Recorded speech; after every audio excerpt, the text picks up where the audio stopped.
manage strong feelings and impulses, I think for me, I've learnt over time it's okay to take some time to think about a situation that might be occurring in your workplace.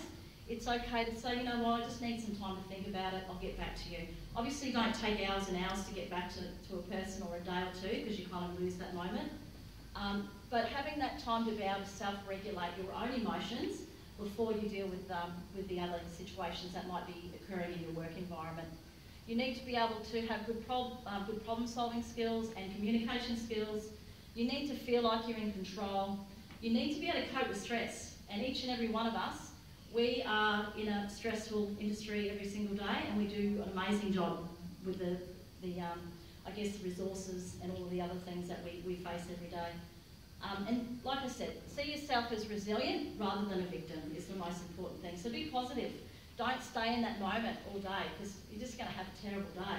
And probably all of your workmates are going to have a terrible day too. So try and move on with whatever's happening in your day. Always be the best version of yourself. This is my baby. This is Josh. Josh is actually our lead educator for Growing Out and Talent Childcare Centre. One of the children actually said to me the other day, now Cait, you're the boss of Boronia and Talent, but Josh, he is the boss of all the teachers. And I thought, wow, that is just amazing. Josh comes and visits the children quite often, and the children just learn so much from him, and he just gets absolutely exhausted and sleeps the rest of the day. But I think it's important for us to always be the best version of yourself. Be the best person that you can be, because we are shaping the future. So we need to be the best that we can to instill that in the future generations of children that we're working with every day.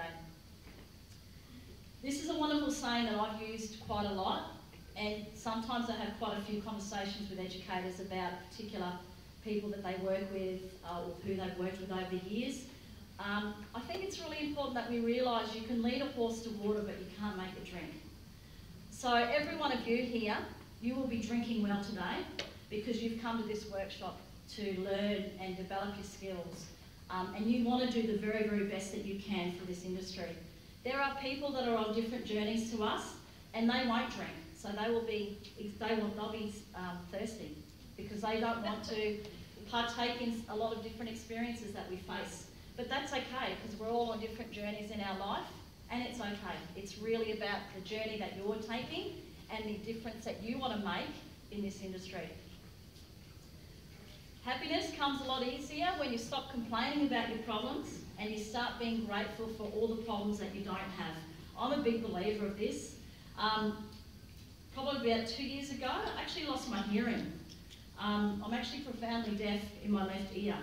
And I remember when I lost it, someone said to me, oh my God, I don't know how you cope with that.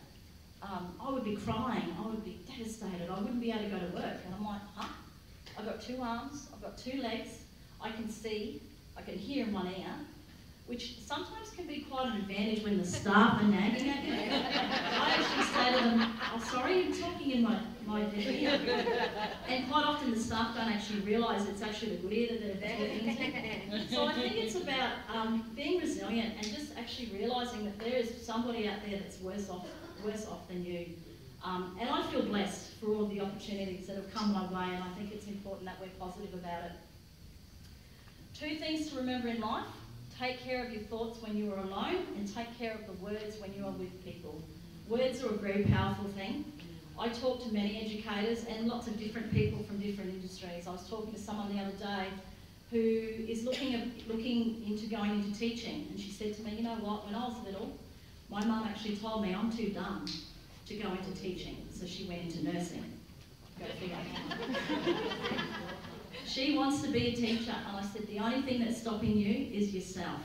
But that just shows you the power of words. Something that the parents told you a long time ago, you're still carrying that, and I think it's important that we realise that it's within us. We can do great things. We just have to believe in ourselves. I can choose to let it define me, confine me, refine me, outshine me, or I can choose to move on and leave it behind me. I often say this to a lot of people that I work with. You know what, don't worry about all the negativity that you might be hearing in the workplace or outside the workplace.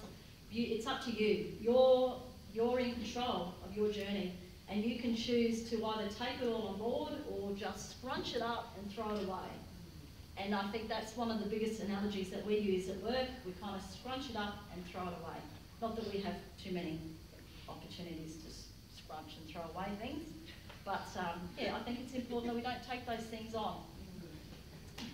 This is an amazing quote that I think that each and every one of you needs to take away today. What lies behind us and what lies before us are only tiny matters compared to what lies within us. We have an amazing capacity to do great things. You just have to believe in yourself. Each and every one of you can do it. And just to finish off, because I could talk all day, just remember that words are a very, very powerful tool, and they can have a very strong rippling effect on others. I guess another analogy that I've often used in my workplace is before you throw that rock into the water, I want you to think about what kind of rippling effect do you want to achieve. And I think it's about, I guess, being investigative, working out what's happening in the work environment, and work out if you know, what kind of effect. Do you want a positive effect or do you want a negative effect before you throw that stone in the water? Because once it's gone, it's going to have a huge rippling effect for everybody. So thank you so much for today. I hope you enjoy the rest of your day. And just remember, each and every one of you can do great things. It's all within you. Thank you.